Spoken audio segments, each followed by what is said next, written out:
नमस्कार, MHN prime आप देख रहे हैं। मैं हूं आपके साथ परमीत कौर वालिया। हमारे दांतों का संबंध स्वास्थ्य से भी है और सुंदरता से भी है। दांत साफ, सुंदर और मजबूत बने रहें तो चेहरा भी सुंदर दिखाई देता है और शरीर भी स्वस्थ रहता है। वहीं दांतों की देखभाल करना भी बहुत जरूरी है। दांतों को साफ और चमकदार रखने से हमारी स्माइल भी उतनी ही सुंदर हो जाती है। हमारे साथ डॉक्टर मोहम्मद फैजल जो हैं वो जुड़े हुए हैं, डेंटिस्ट हैं। सर, बहुत बहुत स्वागत है आपका एमएचएन प्राइम पर। डॉक्टर, सबसे पहले हम बात करेंगे ओरल कैविटी की, क्योंकि अक्सर हमें देखा जाता है कि लोगों के दांतों में कैविटी हो जाती है और लोग बहुत परेशान होते हैं, दर्द होते हैं। कितनी टाइप्स की कैविटी होती है और किस तरह से हम इस पे कंट्रोल कर सकते हैं? देखिए, ओरल कैविटी बेसिकली क्या चीज़ है कि हमारे मुंह के अंदर क्या क्या चीज़ें हैं। ओरल कैविटी में काफ़ी सारी चीज़ें आ जाती है, जैसे कि सॉफ्ट टिश्यूज़ भी हो जाते हैं जिसमें टंग्स आ जाती हैं, हमारे ओरल म्यूकोजा आ जाता है, और हार्ड टिश्यू में अपना टूथ आ जाता है। ठीक है, तो टूथ में काफ़ी तरीके से कैविटी लग सकती है कि हम क्या डाइट यूज़ करते हैं, किस तरीके से हम किस चीज़ को खाते हैं।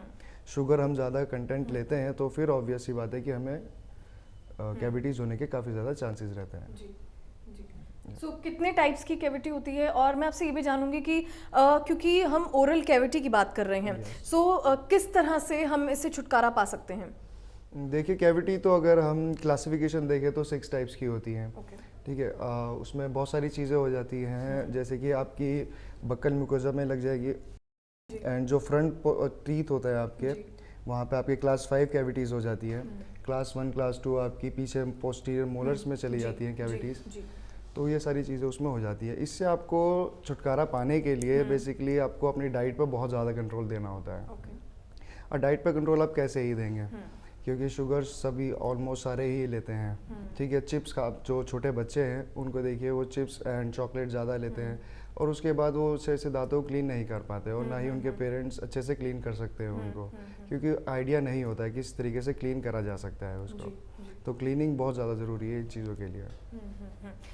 अगर हम बात करें चाइल्ड डेंटिस्ट्री की और साथ ही साथ थंब सकिंग की, क्योंकि बच्चे हैं और बच्चों में अक्सर हम देखते हैं कि बच्चों को जल्दी दांतों में कीड़ा लग जाता है। चॉकलेट्स, चिप्स और ये सारी चीज़ें जो हैं वो बाहर का जंक फूड ज़्यादा से ज़्यादा लेते हैं, जिसकी वजह से उनके दांतों में कीड़ा लग जाता है। किस तरह से हम बच्चों को अवॉइड कर सकते हैं इन सारी चीज़ों से, और किस तरह के हम उपाय कर सकते हैं बच्चों के दांतों में कीड़ा ना लग पाए? ठीक है, देखिए, जैसे छोटे बच्चे होते हैं तो पेरेंट्स अक्सर ज़्यादा ध्यान नहीं देते हैं उनके ऊपर, क्योंकि वो सोचते हैं कि दूध के दांत ही तो हैं, फिर ये चले जाएंगे तो पक्के दांत आ ही जाएंगे, तो वो इस चीज़ को अवॉइड करते हैं। तो हमें क्या करना चाहिए इसमें, जो छोटे बच्चे, एक तो उनको ये स्टिकी फूड्स से थोड़ा दूर रखना चाहिए, चॉकलेट्स वगैरह से दूर रखना चाहिए उनको, हमारे को, क्योंकि वो ये सब खाते रहेंगे तो उनके दांत पे स्टिक हो जाते हैं, फिर वो निकलते नहीं हैं। तो जब छोटे बच्चे होते हैं, जैसे कि जैसे न्यू बॉर्न बेबी है, तो उसकी ईडेंचुलस आर्च रहती है, ठीक है, उसका जब 6 मंथ्स का होता है तो फर्स्ट टूथ उसका इरप्ट होता है, तो उस टाइम से ही हमें क्लीनिंग स्टार्ट कर देनी चाहिए घर में। जैसे कि अगर हम घर से ही क्लीनिंग स्टार्ट करना चाहें तो कोई स्टरलाइज गॉज पीस हम ले सकते हैं, उसको हम पानी में नॉर्मल उसमें डिप करके बच्चों की अपने फिंगर से लेके बच्चों के पूरा माउथ क्लीन कर सकते हैं उससे। तो उससे काफ़ी अच्छा फ़र्क रहता है। और जो बॉटल फीडिंग होती है, पूरी पूरी रात बच्चे बॉटल फीडिंग करते हैं, पेरेंट्स उसको दूध की बोतल मुंह में लगा के छोड़ देते हैं, तो उससे काफ़ी केरीज हो सकती है, जिसमें कि एक रैम्पेंट केरीज और नर्सिंग बॉटल केरीज भी आ जाती है। तो ये बहुत ज़्यादा हानिकारक रहती है बच्चों के लिए। लेकिन डॉक्टर, इन सारी चीज़ों की जो आपने वर्ड्स इस्तेमाल करे वो हमारी ऑडियंस को नहीं पता। हम चाहते हैं कि आप वो यूजुअली उनकी भाषा में उनको समझाएं, जिससे वो भी समझ पाएं कि किस तरह से वो इन सारी चीज़ों को अवॉइड कर सकते हैं। जैसे कि रैम्पेंट केरीज और नर्सिंग बॉटल केरीज, ये 2 टर्म है। तो इसमें क्या होता है, बेसिकली आज आप देख सकते हैं छोटे बच्चों को कि आगे के सारे दांतों में कीड़ा लगा हुआ होता है, और पीछे पोस्टीरियर्स में भी 1-2 लगा हुआ होता है।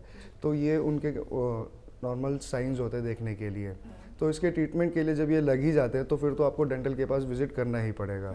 फिर वहाँ पे वो रेस्टोरेशंस कर सकते हैं, और ज़्यादा डीप कैविटी होगी तो पल्पेक्टमी एक ट्रीटमेंट होता है जिससे कि बच्चों के दांतों को बचाया जा सकता है, क्योंकि इन दांतों को बचाना बहुत ज़्यादा ज़रूरी रहता है। अगर ये अपने प्री मैच्योर एज से पहले ही निकल जाएंगे ख़राब होने की वजह से, तो उसके बाद जो परमानेंट टूथ आएंगे वो अपनी जगह पे नहीं आके दूसरी जगह पे इरप्ट होएंगे, जिससे कि जैसे ही बच्चे बड़े होंगे तो उनके सारे दांत टेढ़े मेढ़े भी हो सकते हैं, फिर आपको ऑर्थो ट्रीटमेंट जो होता है ब्रेसिस वाला, वहाँ पे आपको जाना पड़ता है उस चीज़ के लिए। तो अगर आप पहले ही इस चीज़ का ध्यान रखेंगे तो आगे आपको ये चीज़ नहीं करानी पड़ेगी। ठीक है। और लॉन्ग टर्म में भी इसके बहुत नुकसान होते हैं बच्चों के दांतों को लेकर? हाँ, लॉन्ग टर्म पे तो नुकसान हो ही जाएंगे, क्योंकि दांत जो प्री मेच्योर इरप्शन नहीं हो पाए वो एक्सट्रैक्ट हो जाएंगे, एक्सफोलिएट हो जाएंगे पहले ही, तो उसके बाद दांत टेढ़े ही हो जाते हैं। तो ये उससे यही नुकसान रहता है। कोई दांत आपका ऊपर चढ़ जाता है, यहाँ पे कैनाइन के पोर्शन पर जगह ले लेता है, ठीक है। आर्च छोटी हो सकती है आपकी। जो थंब सकिंग बच्चे हम अभी डिस्कस कर रहे थे, जो छोटे बच्चे थंब सकिंग करते हैं, तो उसमें बेसिकली क्या होता है, बच्चे 24 घंटे ऑलमोस्ट 18 to 24 आवर्स तक थंब सकिंग करते ही रहते हैं वो। तो उसमें क्या होता है, उनका जो पैलेट होता है ना, वो थोड़ा नैरो हो जाता है उस तरीके से, तो उसमें बहुत प्रॉब्लम हो जाती है। इरप्शन सीक्वेंस में दिक्कत आ सकती है उस चीज़ की वजह से। ओके, ठीक है।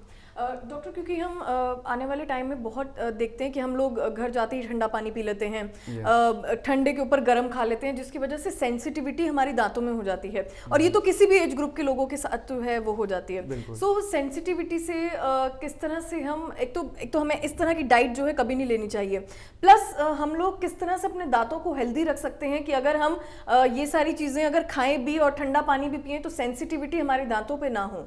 सेंसिटिविटी के देखिए काफ़ी सारे रीजंस रहते हैं। सेंसिटिविटी आपका ठंडे पानी से हो सकती है, आपको गर्म से भी लग सकती है, डिपेंड करता है कि आपको ठंडे से फील हो रहा है या गर्म से फील हो रहा है। इसके रीजंस काफ़ी सारे हो सकते हैं, जिसमें से कि एक टूथब्रश ट्रॉमा भी होता है, कि जिनको बहुत तेज़ी से टूथब्रश करने की आदत होती है, तो उसमें दांत की जो सरफेस होती है, इनामल लेयर, वो घिस जाती है, और जब वो घिस जाती है तो वो डेंटिन एक लेयर होती है, वहाँ पे फिर सेंसिटिविटी फील होने लग जाती है पेशेंट्स को। एक रीज़न उनमें से एक ये हो जाता है। दूसरा कि कोई कैविटी लग गई है, जब कैविटी डीप पहुंच जाती है, एक पल्प चैम्बर होता है हमारे डेंटिन के जस्ट नीचे, जहाँ पे नर्व्स एंडिंग्स होती हैं हमारी, तो वहाँ पे जब वो कीड़ा पहुंच जाता है, एक कीड़ा तो नहीं है, डिकेड पोर्शन जब हो जाता है वहाँ पे वो, तो फिर पेशेंट को सेंसिटिविटी फील हो सकती है इसमें।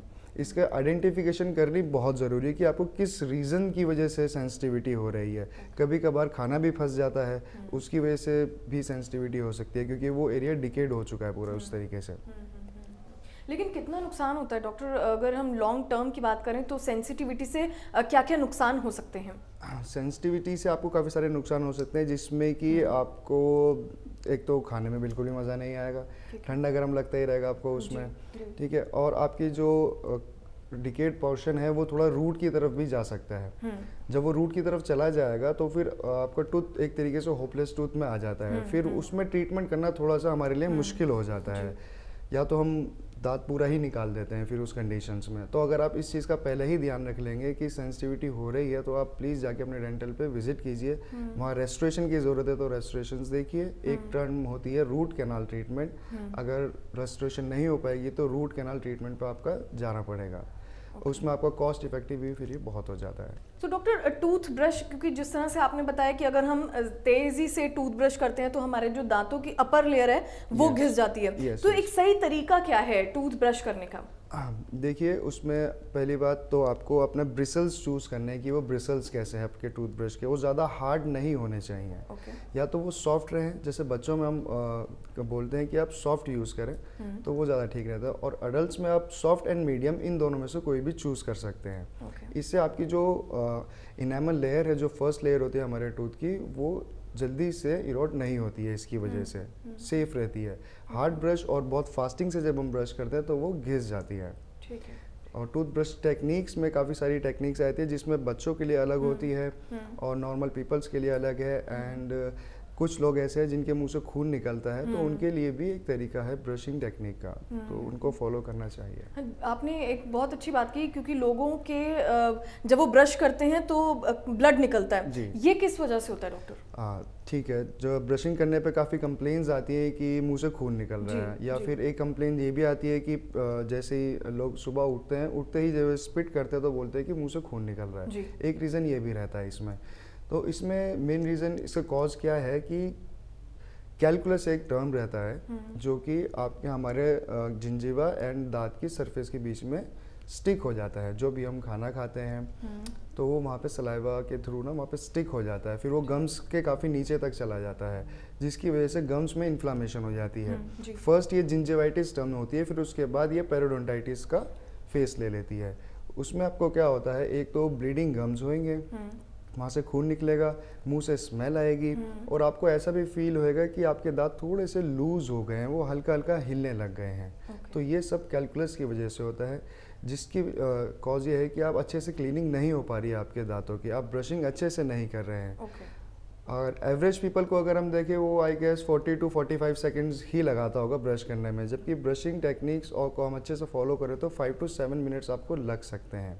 ओके, मतलब 5 to 7 मिनट्स तक हमें टूथ ब्रश करना चाहिए। बेसिकली टूथ ब्रश नहीं, आपको 2 to 3 मिनट्स तक टूथ ब्रश करना चाहिए। उसके बाद जो आप पानी लेते हैं अपना वार्म कुल्ला करने के लिए, उसको एटलीस्ट 3 to 4 मिनट्स अच्छे तरीके से पूरे मुंह के अंदर हमें घुमाना चाहिए, फिर उसके बाद हमें उसको स्पिट करना चाहिए। अच्छा, आज डॉक्टर, क्योंकि जब हम सुबह मॉर्निंग में उठते हैं तो हमारे जो पेरेंट्स हैं वो हमें कहते हैं कि आप मुंह में कुछ इस तरह की चीज़ें डालो और उससे कुल्ला करो तो आपका माउथ जो है वो फ्रेश रहता है। और टूथ ब्रश के बाद भी बहुत सारी चीज़ें, ऐसे आयुर्वेदिक चीज़ें बहुत आजकल चल पड़ी हैं कि आप लोग लौंग रखो या फिर ऑयल लगाओ, टीथ को जो है हेल्दी रखो, कि ये सारी चीज़ें भी हेल्दी रखने में कामयाब रहती हैं। देखिए, लौंग तो बहुत अच्छी चीज़ है। जैसे जब किसी को पेन होता है या फिर डिकेड हो जाता है, उस पोर्शन में आप लौंग रख सकते हो, उसको प्रेस कर सकते हो, उसका जो लिक्विड जूस निकलता है वो फ़ायदेमंद रहता है आपके टूथ के लिए। उससे पेन में भी थोड़ा बहुत रिलीफ मिलता है, बट ज़्यादा नहीं, वो टेम्परेरी रिलीफ रहता है। क्योंकि हम देखा जाता है कि जब हम लोग ग्रो कर रहे होते हैं तो अक्ल दाढ़ आती है, जिसे हम विजडम टूथ कहते हैं। सो उसकी वजह से भी बहुत पेन होता है। वो क्या होती है, कब तक रहती है, और क्या घर की चीज़ों से भी हम उस दर्द को कम रख सकते हैं या फिर मेडिकेशन ही उसका एक उपाय है? ठीक है, अक्ल जाड़ विजडम टूथ लोग बोलते हैं इसको, एक जैसन भी था अक्ल जाड़, विजडम टूथ बोला जाता है इसको। ये आफ्टर 18 के बाद इरप्ट होना स्टार्ट होती है। ये हर किसी को आती है। अब एक्चुअल में जैसे जैसे रेवोल्यूशन होता जा रहा है तो उसमें जो हमारी आर्च साइज है वो ना छोटी हो गई है पहले से। पहले क्या था, अगर हम अपने दादाजी परदादाजी की तरफ देखें तो उनकी आर्च साइज हमसे काफ़ी बड़ी थी, तो जिसमें वो अच्छे से इरप्शन हो जाती थी सारे टूथ्स की। आर्च साइज मतलब? आर्च साइज जो हमारी जॉ का साइज होता है ना, ये इसको हम आर्च बोलते हैं, मैक्सिला एंड मैंडिबल, इसे आर्च। तो इसमें क्या होता है कि ये पहले काफ़ी बड़ी थी, अब रेवोल्यूशन जैसे होता जा रहा है तो ये आर्च साइज हमारा छोटा होता जा रहा है, जिसकी वजह से 80% लोगों को ये प्रॉब्लम रहती है। जिसमें विजडम टूथ होता है, या तो वो इम्पैक्टेड हो जाता है, अपनी साइड चेंज कर लेता है, उसको स्ट्रेट निकलना चाहिए बट वो स्ट्रेट नहीं निकल पाता बिकॉज ऑफ लॉट्स ऑफ कमी, स्पेस की कमी हो जाती है वहाँ पे। फिर वो इम्पैक्टेड हो जाता है, जिसमें कि वो हॉरिजॉन्टल जा सकता है, वर्टिकल रह सकता है, और जिसकी वजह से वो आपके आगे वाले दांत को भी नुकसान पहुंचा सकता है। कभी कभार क्या होता है कि पीछे दांत में स्वेलिंग हो जाती है उसकी वजह से। जिंजीवा जो हमारा मसूड़ा होता है वो उसके ऊपर आ जाता है, जिसकी वजह से बहुत पेन होता है पेशेंट को। तो इसके लिए तो एज अ होम रेमेडी तो कुछ नहीं है, बट हाँ आप क्लिनिक जाके आप दिखा सकते हैं और जो जिंजीवा है उसको कटवा सकते हैं, हल्का सा, ज़्यादा नहीं। या फिर बिल्कुल ही आगे वाले टूथ को वो परेशान कर रहा है तो उसके लिए एक्सट्रैक्शन ही बेस्ट ऑप्शन रहेगा। ओके, ठीक है। क्योंकि अक्सर हम देखते हैं कि हमारे जो गम्स हैं वो ब्लैक पड़ जाते हैं, नीले हो जाते हैं, ब्लैक हो जाते हैं। वो किस वजह से होता है डॉक्टर? क्या वो डर्ट होती है या फिर किसी तरह के जर्म्स होते हैं? क्या चीज़ होती है? जो ब्लैक पिगमेंटेशंस होती है, ये इसके काफ़ी सारे रीजंस होते हैं, जिसमें कि कोई लॉन्ग टर्म मेडिकेशंस पे चल रहा है या कोई स्मोकर है, उनको ये ज़्यादातर प्रॉब्लम रहती है। स्मोकर्स में भी बहुत ज़्यादा देखने को मिलता है, ये पिगमेंटेशंस हो जाती है। ऐसा ये ज़्यादा हार्मफुल नहीं रहती हैं। इसके ट्रीटमेंट के लिए हम थोड़ा सर्जिकली ही जाना पड़ता है हमारे को, उसमें हम उसकी लेयर हटा देते हैं और देन फिर हेल्दी जिंजीवा वहाँ पर आ जाता है। लेकिन क्या उनको दोबारा से क्लीन किया जा सकता है? क्या वो उनको फिर से जो रेडिशपन है वो ला सकते हैं या फिर वो ब्लैक ही रह सकते हैं? नहीं, रेडिशपन दोबारा आ सकता है, लेकिन उसके लिए ऐसा कोई होम रेमेडी नहीं रहेगी। जो भी होगा आपका सर्जिकल मेडिकेशन से होगा एंड सर्जिकली प्रोसीजर्स रहता है उसमें, जिससे हम वो लेयर ही हटा देते हैं, फर्स्ट लेयर, उसके नीचे जो सेकंड एंड थर्ड लेयर होती है वो आपकी रेडिश होती है, पिंकिश ऐसा। अच्छा, क्योंकि अक्सर हम लोग ये देखते हैं कि हम कई लोग ऐसे होते हैं जो कहते हैं हमारी परफेक्ट स्माइल नहीं है। परफेक्ट स्माइल के लिए हम क्या करें डॉक्टर? परफेक्ट स्माइल ये अच्छी चीज़ है कि आजकल हर किसी को परफेक्ट स्माइल चाहिए होती है, क्योंकि बॉलीवुड हॉलीवुड सब देखते रहते हैं, एक अलाइनमेंट बहुत प्यारी होती है। तो इसके लिए क्या करना होता है, पहले हमें देखना होता है कि कॉज क्या है। अगर आपके दांत टेढ़े मेढ़े हैं, आगे पीछे जा रहे हैं, या बहुत आगे निकले हुए, ये बहुत पीछे जा रखे हैं, तो इसमें हम ऑर्थोडोंटिक्स एक ब्रांच है हमारी डेंटिस्ट्री की, उसको हम फॉलो करते हैं, जिसमें आजकल तो अलाइनर्स चल रहे हैं, अलाइनर्स आप लगा सकते हैं। और ओल्ड फैशन तरीका जो है वो ब्रेसिस का है, जिसमें आप मेटालिक ब्रेसिस होते हैं और सिरेमिक ब्रेसिस आ जाते हैं। तो ब्रेसिस एंड अलाइनर्स बहुत अच्छे ऑप्शन है आपको इनको स्ट्रेट करवाने के लिए। वो स्ट्रेट हो जाएंगे तो उसके बाद आपकी स्माइल बिल्कुल परफेक्ट हो जाती है। लेकिन कब तक ब्रेसेस जो हैं वो लगाने चाहिए, और क्या उसके साइड इफेक्ट्स नहीं है बाद में? क्या टीथ जो है वो स्ट्रॉन्ग रहते हैं? ब्रेसेस देखिए वो डिफरेंट टाइप्स के हो जाते हैं, तो फिर किसी का ट्रीटमेंट 1 साल तक चलता है तो किसी का 2 साल तक चलता है। उससे टीथ वीक तो नहीं होते हैं, वो अपनी जस्ट पोजीशन चेंज करते हैं, थोड़े से लूज होते हैं, लेकिन वो जब अपनी दूसरी नई पोजीशन पे हम उसको फिट करते हैं तो वहाँ पे वो स्ट्रांग हो जाते हैं, स्टेबलाइज हो जाते हैं वहाँ पे। इससे लॉन्ग टर्म कोई इफेक्ट आपको नहीं आता है, रिलैप्स के चांसेस बहुत कम रहते हैं, एंड इन्फेक्शन वगैरह नहीं होते इन सब चीज़ों से। जी डॉक्टर, आजकल बहुत लोग कंप्लेंट्स करते हैं कि उनके टीथ जो हैं वो येलो पड़ गए, येलोइश हो गए हैं। आजकल में बहुत सारी चीज़ें जो हैं ट्रेंड में चल पड़ी हैं कि चारकोल का पेस्ट आ गया है, चारकोल पाउडर आ गया है, और कहते हैं कि अगर उससे आप ब्रश करो तो आपके टीथ जो हैं लॉन्ग टर्म में वाइटिश होना शुरू कर देते हैं। क्या ऐसा है या फिर ये मिथ है? देखिए जो ये टर्म है स्टेन्ड, ये स्टेन टूथ काफ़ी रीजंस की वजह से हो सकते हैं। जैसे कि जैसे हम छोटे बच्चों को देखते हैं पहले, तो वो खेलते रहते हैं तो गिर जाते हैं, ठीक है, गिर जाते हैं तो क्या होता है उनका दांत पे अगर चोट लग जाती है तो फिर वो नीला हो जाएगा। पहले वो नीला होएगा, फिर वो काला होएगा। काला होने के बाद फिर हम उसको ट्रीटमेंट करते हैं, जिसमें कि हम ब्लीचिंग कर सकते हैं। ब्लीचिंग के बाद हम उस पर विनियर से कैप लगा सकते हैं। और स्टेन में क्या है, जैसे लोग तंबाकू पान वगैरह ये सब बहुत लेते हैं, स्मोकिंग बहुत करते हैं, चाय कॉफ़ी का कंजप्शन जो बहुत ज़्यादा करते हैं, उनके दांत येलो हो सकते हैं, इरोजन्स हो सकते हैं, किसी को वॉमिटिंग बार बार होती है तो उससे इरोजन्स भी हो सकते हैं। तो स्टेन टीथ के लिए जो सॉल्यूशन हमारा रहता है उसमें हम ब्लीचिंग प्रोसीजर रहता है, वो हम कर सकते हैं, जिससे आपके दांत दोबारा वाइट हो सकते हैं। ठीक है। और जो वो चारकोल पेस्ट और चारकोल पाउडर, वो सारी चीजें ट्रेंड में चल पड़ी हैं कि उससे आप टीथ वाइट कर सकते हैं। देखिए ये तो एक आई गेस एडवर्टाइजमेंट के लिए ही होता है। चारकोल अगर वो करता होगा तो बहुत कम उसके चांसेस है कि आपको ऐसी वाइटनेस लॉन्ग टर्म तक आपको वो दे पाएगा। ठीक है, वरना प्रॉपर क्लिनिक में जाइए और ब्लीचिंग के जरिए ही हम अपने टीथ को वापस से वाइट कर सकते हैं। हाँ, ब्लीचिंग आपके लिए बहुत अच्छा ऑप्शन है जिसको आप यूज़ कर सकते हैं, जिससे आपके दांत वाइट हो सकते हैं। और विनियर्स एक ऑप्शन रहता है जिसमें हम लैब से बनवा के आपके एक दांत लगा देते हैं ऊपर, वो बिल्कुल वाइट रहते हैं। ओके। आजकल बहुत सारे केमिकल्स भी चल पड़े हैं आजकल, क्योंकि आयुर्वेदिक टूथपेस्ट भी हैं और जितने बड़े बड़े ब्रांड्स हैं टूथपेस्ट है, लेकिन कहते हैं कि इतने सारे केमिकल्स को यूज़ करने के बाद भी आपके जो टीथ हैं वो स्ट्रॉन्ग नहीं बन पाते। ऐसा क्यों होता है डॉक्टर, कि बहुत सारे केमिकल्स आजकल के टूथपेस्ट में आ गए हैं? केमिकल्स तो देखिए, अगर टूथपेस्ट डिफरेंट काइंड के हो रहे हैं तो केमिकल्स आपको कहीं ना कहीं तो नुकसान पहुंचाते हैं। आपके इनेमल को बिल्कुल वो नुकसान पहुंचाएंगे, उसको उसकी लेयर को कम कर देंगे। काफ़ी एब्रेसिव्स लोग डाल देते हैं टूथपेस्ट में, तो फिर जिससे दांत घिसने के ज़्यादा चांसेस रह जाते हैं उसमें। तो डिपेंड करता है टूथपेस्ट आपको किस तरीके से चूज़ करना चाहिए, कि आपकी नीड क्या है। या तो आपको सेंसिटिविटी होती है तो सेंसिटिविटी के लिए अलग टूथपेस्ट यूज़ करे जाते हैं, या आपको ब्लीडिंग गम्स है तो उसके लिए अलग टूथपेस्ट यूज़ होते हैं। बच्चों के लिए हम सजेस्ट करते हैं कि फ्लोरिडेटेड टूथपेस्ट यूज़ करे जाएं। एंड नॉर्मल पीपल्स जो 100 ppm 1000 ppm फ्लोराइड एटलीस्ट उसके अंदर रहना चाहिए, अगर आप उसको देखें तो। ओके, ठीक है। ओरल कैंसर, क्योंकि कैंसर भी बहुत तरीके के होते हैं और हम बात करेंगे आज ओरल कैंसर की। क्या होता है इसमें डॉक्टर, और क्या बहुत हार्मफुल होता है ये? देखिए, ओरल कैंसर के ट्रीटमेंट से पहले हमें उसको जानना ज़रूरी है कि किस कंडीशन से वो होता है, कहाँ से उसका ओरिजिन किस वजह से हुआ है।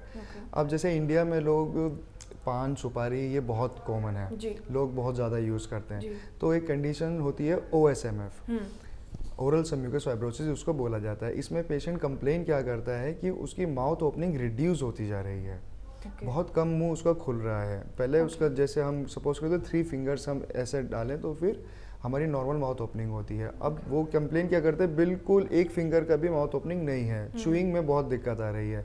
खाना जैसे ही खा रहे हैं, स्पाइसी फूड हल्का सा भी ले रहे हैं तो बर्निंग सेंसेशंस हो रही हैं, जल रहा है उनका पूरा अंदर से, उनसे खाया नहीं जा रहा है। तो उस कंडीशंस में क्या होता है, बैंड्स बन जाता है हमारे ओरल म्यूकोसा में। तो ये इसके ट्रीटमेंट ये अगर हम छोड़ देते हैं तो उसके बाद ये कैंसर में डेवलप हो सकता है। और ऐसे ही एक पैचेस हमें अंदर देखने चाहिए। उसमें क्या होता है कि अब हम रोज़ अपने आप को बस नॉर्मल मिरर के आगे चेक करते रहें कि हमारे अंदर ओरल म्यूकोजा में कोई वाइट पैच तो नहीं है, कोई रेड पैच तो नहीं है। अगर कोई वाइट पैच है उसके अंदर, अब वो रब ऑफ हो रहा है तो वो कैंडिडियासिस होता है। अगर वो रब ऑफ नहीं होता है तो वो ल्यूकोप्लेकिया होता है, जो कि कैंसर में डेवलप होता है आगे जाके। इनसे मोस्ट डेंजरस चीज़ होती है अगर कोई रेड पैच है तो वो एरिथ्रोप्लेकिया होता है। ये सारी चीज़ें हमें खुद आइडेंटिफाई करनी होती है, फिर डेंटल हम बायोप्सी वगैरह कराते हैं, उसके बाद हम किसी सॉल्यूशन पे निकलते हैं इसके लिए। ओके, लेकिन मेडिकेशन से ठीक हो सकता है ये ओरल कैंसर? हाँ, मेडिकेशन से ठीक हो सकता है अगर वो ज़्यादा स्टेज आगे ना बढ़ी हो उसकी, तो हम प्राइमरी उसको हम ठीक कर सकते हैं। अगर आपको पहले ही लगता है कि ऐसी चीज़ें हो रही हैं, आपको कुछ अनयूजुअल अपने मुंह के अंदर देखने को मिल रहा है, तो आप अपने किसी नियर बाय डेंटिस्ट के पास ज़रूर जाएं, उसको दिखाएं ताकि हम उसको पहले ही कंट्रोल कर सके, आगे उसको बढ़ने ना दें। वहीं डॉक्टर फैजल, क्योंकि डाइट जो है वो बहुत इंपॉर्टेंट रोल प्ले करती है हमारे टीथ को हेल्दी रखने के लिए, तो हमें किस तरह की डाइट फॉलो करनी चाहिए? डाइट बहुत ज़्यादा इंपॉर्टेंट है हमारे टीथ के लिए और हमारी ओवरऑल बॉडी के लिए, कि हमें अपने आप को किस तरीके से हेल्दी रखना है। डाइट में हम जैसे कि आपको ओरल हाइजीन ठीक रखने के लिए you can use dairy products, milk, जो कि आपके दांत को स्ट्रॉन्ग बनाते हैं, ये आपको यूज़ करने चाहिए। और आपको अगर अवॉइड करने में देखा जाए तो स्टिकी फूड्स आपको अवॉइड करने चाहिए। ये आपके और वेफर्स जो होते हैं, ये स्टिकी फूड्स हो गए, आपकी ऑक्लूजन लेवल पे स्टिक हो जाएंगे तो फिर उससे वो डिकेट के चांसेस बढ़ा देते हैं उनके लिए। ग्रीन टी, ब्लैक टी आपके दांतों के लिए बहुत फ़ायदेमंद रहती है, आपकी ओवरऑल हेल्थ के लिए बहुत फ़ायदेमंद रहती है। इन सब चीज़ों को आप यूज़ कर सकते हैं। एंड फ्लोराइड, आप पानी ज़्यादा से ज़्यादा पिए, ये बहुत ज़्यादा ज़रूरी है, क्योंकि फ्लोराइड कंटेंट आपके लिए होना बहुत ज़रूरी है। उसी से आपके दांतों को स्ट्रेंथ ज़्यादा मिलती है। कुछ ऐसे हमारे डिस्ट्रिक्ट हैं जिसमें फ्लोराइड कंटेंट काफ़ी ज़्यादा है, वो हमारे लिए थोड़ा नुकसानदायक होता है। एक लिमिट में उसका रहना चाहिए। अगर वो फ्लोराइड ज़्यादा ही कंजप्ट करेंगे तो आपके दांत वीक भी हो सकते हैं, स्टेन्ड भी हो सकते हैं उसकी वजह से।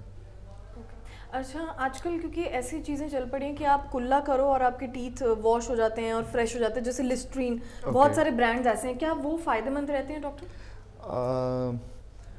एज सच अगर आप माउथ वॉशेस बहुत अच्छे रहते हैं, डिपेंड करता है कि आपकी कंडीशंस क्या है, कि आपको किस रीज़न से यूज़ करने हैं। जैसे कि हम बात कर रहे थे ब्लीडिंग गम्स के बारे में, बैड ब्रेथ के बारे में, मुंह से स्मेल आती है, तो उसमें हम क्लोरोहेक्सिडिन माउथ वॉशेस आते हैं, उसको हम यूज़ कर सकते हैं, जो कि आपके लिए बहुत फ़ायदेमंद रहता है। आखिरी में डॉक्टर आपसे एक डॉक्टर टिप ज़रूर लेंगे कि अपने दांतों को हम हेल्दी कैसे रखें। ठीक है। दांतों को हेल्दी रखने के लिए आपको ब्रशिंग एक तो 2 बार करनी पड़ेगी, सुबह और शाम। डेंटल फ्लॉस, जो कि बहुत ज़रूरी चीज़ है, हम नहीं कर पाते हैं यूज़, वो बहुत ज़रूरी चीज़ है। जब भी आप खाना खाएं तो एक बार फ्लॉस ज़रूर कर लें। माउथ वॉशेस का कंजप्शन आप करते रहें, ज़्यादा नहीं, एवरी 3 मंथ्स में एक आध बार आप यूज़ कर लें उसको। अपनी कंडीशंस देख लें, आपको कौन से माउथ वॉश की ज़्यादा ज़रूरत है, उसके लिए आप कंसल्ट कर लीजिए, तो आपको अच्छे से गाइडेंस मिल जाएगी। ठीक है, और खाने का भी ध्यान रखना चाहिए? खाने का ध्यान रखना चाहिए, उसमें आप हेल्दी फ्रूट्स खाइए, सारी चीज़ें, एंड प्रोटीन्स डाइट लीजिए। ओके, बहुत बहुत शुक्रिया डॉक्टर फैजल, आप हमारे साथ जुड़े और आपने बहुत सारे टिप्स जो हैं हमारी ऑडियंस को दिए, आपका बहुत बहुत थैंक यू। सो इसी के साथ इस खास पेशकश में फिलहाल के लिए इतना ही। डॉक्टर फैजल मोहम्मद ने हमारे को बहुत सारी जानकारी दी, बहुत सारी टिप्स दी और किस तरह से हम अपने दांतों को स्वस्थ चमकदार रख सकते हैं। सो फिलहाल के लिए इस खास पेशकश में इतना ही, हमें दीजिए इजाज़त, नमस्कार।